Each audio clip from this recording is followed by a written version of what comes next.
How's he going to proceed on this next show cause dated April the 21st? On the two new charges, Jeff? Correct. Health and Is that what you want to do? If you plead guilty here, I want you to understand, since you've already got, it looks like 5 technical violations, that your probation could be revoked and you could be incarcerated on this charge for the maximum, which is up to 90 days. Do you understand that? Yes. And also your 7411 status could be revoked and the conviction entered. Do you understand that? Yes. All right. I already covered your rights with you today, but I'll do it again. You have the right to remain silent. You have the right to a hearing. At a hearing, you have the right to question their witnesses, to bring in your own. To use the subpoena powers of the court to bring in those witnesses. If you plead guilty, you'll be giving up all those rights, and we're not going to have a hearing of any kind. Do you understand that? Yes. Right here, the judge is making absolutely sure the defendant understands what's at stake. This isn't just a routine warning. Pleading guilty to probation violations can instantly change everything. Jail time, revoke probation, and even losing special sentencing protections, all on the table. And notice how carefully the judge explains every right being waived. That's critical in court because once that guilty plea is entered, there's no undo button. Do you think the defendant fully understood how serious this moment was? It's count 1 that you failed to refrain from consuming alcohol, testing positive for cocaine metabolite on a test of April the 8th of 26. How do you plead? I can't hear you. Guilty.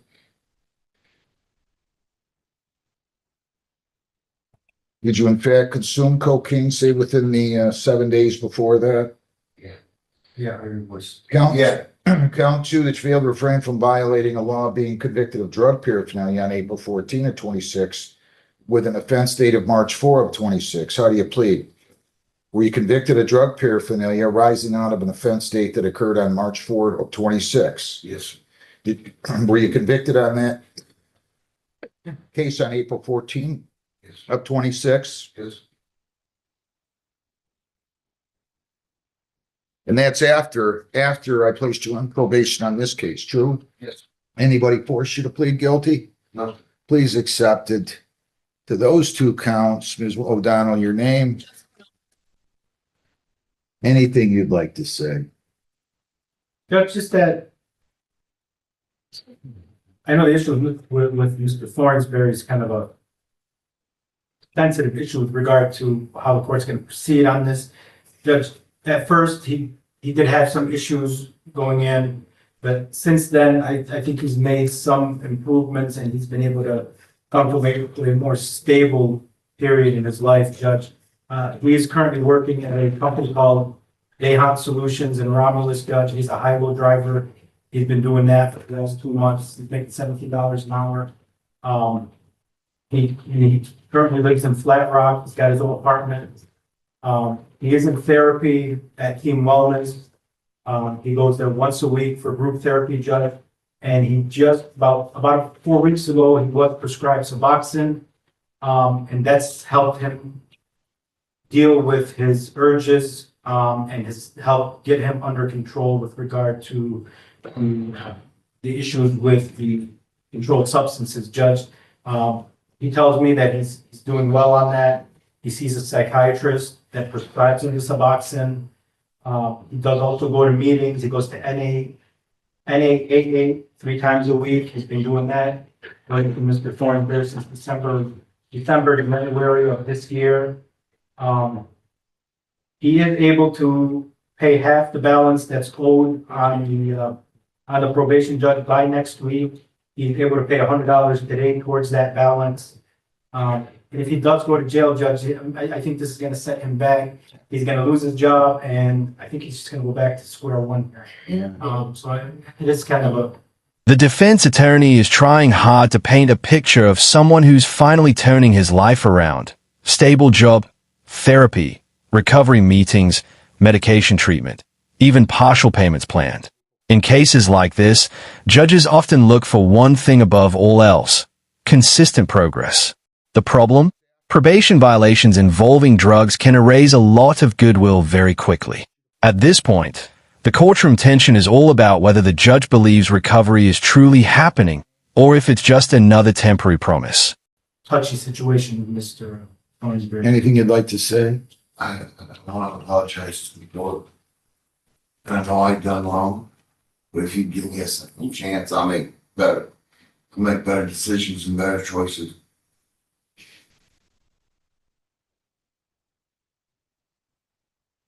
I probably would have given you a second chance if I hadn't been told that you tested positive for cocaine again. Yesterday. Hang on. Let me finish. You were positive April 8th. You got a criminal conviction involving drugs, drug paraphernalia. What can I do? Second chance, you've had 7 or 8 or 9 extra chances. Has he been in intensive outpatient yet? He had an intake for it yet. I don't believe he started it yet. He is compliant with treatment since he's been in just one-on-one treatment, and he has been prescribed Suboxone since the beginning. I mean, I'm obviously concerned as you are as well.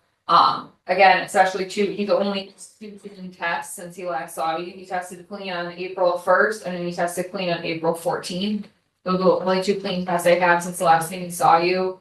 Obviously, I'm concerned as well as everyone else regarding his use. He's always been honest about it. He's always come to me and told me I can't fault him for that. He's always honest. But again, I don't know what else we can do for him at this point. I'm almost ready to revoke probation. That's how close I am.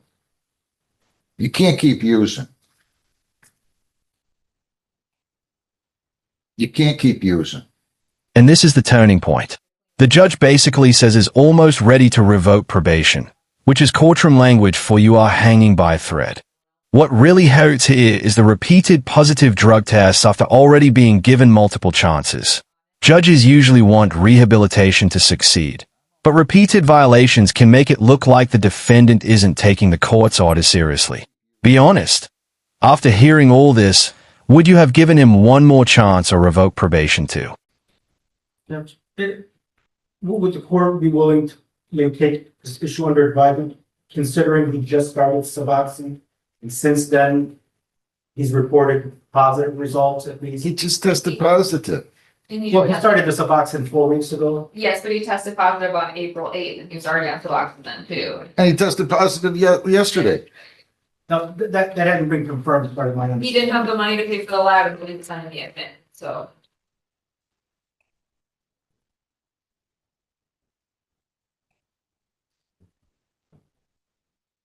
And he also does report being drug tested when he does go to the psychiatrist's office as well, Judge, to get that prescription for the Suboxone. He does say that they also test him, and if he comes up dirty, they won't prescribe Suboxone to him.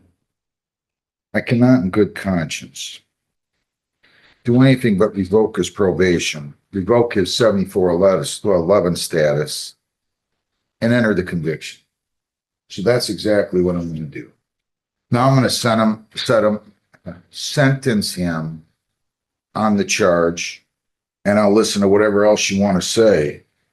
So I'm revoking that status, the conviction's entered, and now I'm going to sentence him without 7411 status, and I will go ahead and do that now if you're ready to proceed.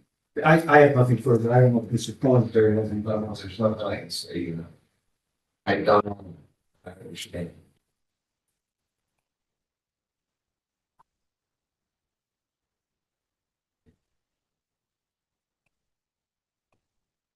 Has he paid anything on this yet, Heather?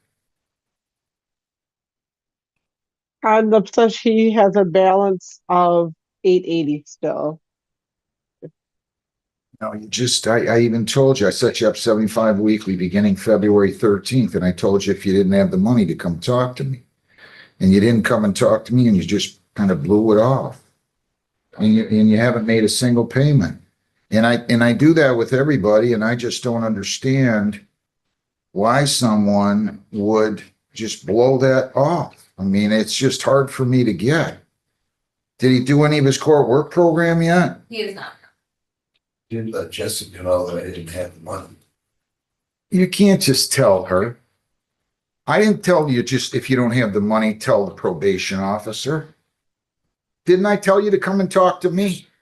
Well, then why'd you tell her? Why don't you tell the guy who sits in right field at the Tiger games? I don't know what to tell you. I just don't understand it. But the money, I want to be clear about this. What I'm going to do now has nothing to do with your failure to pay the money. It's just another example of you being aloof about court orders, but it has nothing to do with you not being able to pay the money.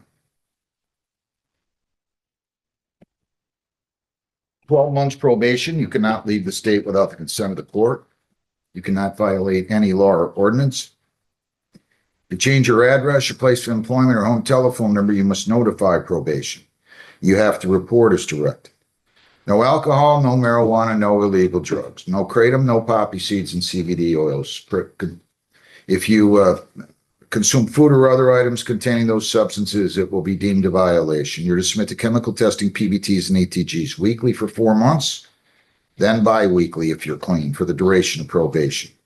15 days jail, credit 1, serve 14, 3 on the court work program, 11 days now, attend ANA 3 times a week until an intensive outpatient treatment.